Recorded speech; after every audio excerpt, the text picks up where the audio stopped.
Saya penasaran karena saya datang di acara launching bukunya. Betul. Ada cerita Kak Ricky ya, yang mengatakan bahwa someday kamu harus punya biografi.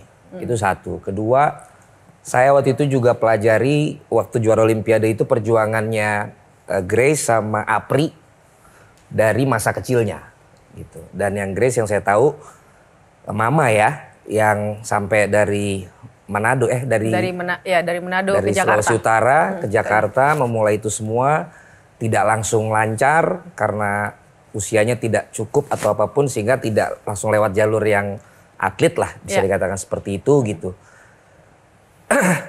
Bisa dibilang sebenarnya berarti Grace ini it's about your family purpose atau ini tentang diri kamu? Karena saya sekarang banyak melihat di beberapa olahraga lah yang lebih ngotot tuh orang tuanya. Sebenarnya kalau dari awal dari keluarga saya itu kan saya ditinggal papa sewaktu umur saya 2 tahun. Jadi mama tuh single fighter. Dia punya anak ada 3. Saya dengan kakak saya tuh bedanya 17 sama 18 tahun. Jauh banget gapnya. Jadi kayak mama tuh punya bayi lagi. Dan dia bisa ngebesarin saya. Dan memang dari nggak ada apa-apa hingga dia lihat talenta dalam kehidupan saya. Dan pada saat saya tahu bahwa ketika merantau ke Jakarta adalah sesuatu hal keputusan yang besar dalam kehidupan kita sebagai keluarga, itu ada mama nggak bilang, tapi itu impartasinya ke dalam kehidupan saya harus bertanggung jawab juga. Dan tanpa saya sadarin gitu loh, masih umur 9 tahun, 8, 10 tahun ketika saya masuk asrama, saya begitu jaga banget, pengen kepercayaan apa yang mama telah kasih ke dalam itu, saya pengen terusin.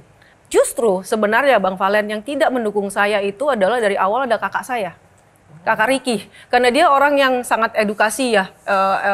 Dia orang sekolah tinggi gitu. Dia orang sekolah tinggi.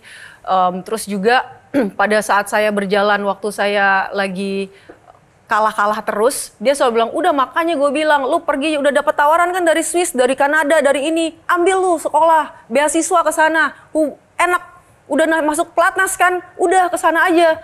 Saking kontroversial dalam kehidupan saya bilang, Kak, saya masih mau jadi pemain bulu tangkis Indonesia.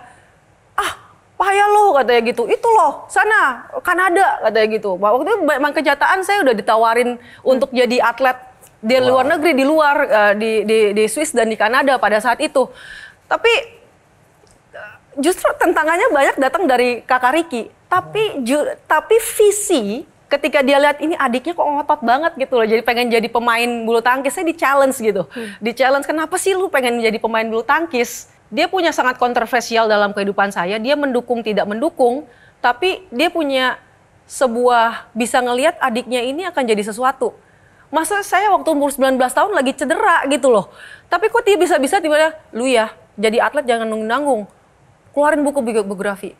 Saya bilang, ya ilah Kak, Cina aja susah saya ngalahin pada saat itu. Susah dominasinya gitu. Masa udah buku biografi emang siapa saya gitu. Masih banyak yang lebih hebat daripada saya. Sampai sekarang pun masih banyak yang lebih hebat dari saya. Tapi ketika saya melihat, memaknai, ketika dia bilang gini, jadi juara Olimpiade lu udah punya stage-nya nih, udah punya platformnya.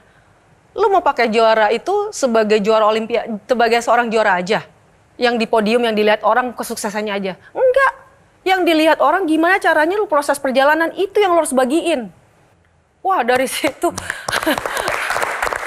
Jadi proses perjalanannya supaya bisa menginspirasi langsung, supaya teman-teman adik-adik saya di sini bisa melihat bahwa untuk mencapai sebuah mimpi, target dalam kehidupan itu nggak mudah jalannya gitu loh. Memang harus penuh terjal.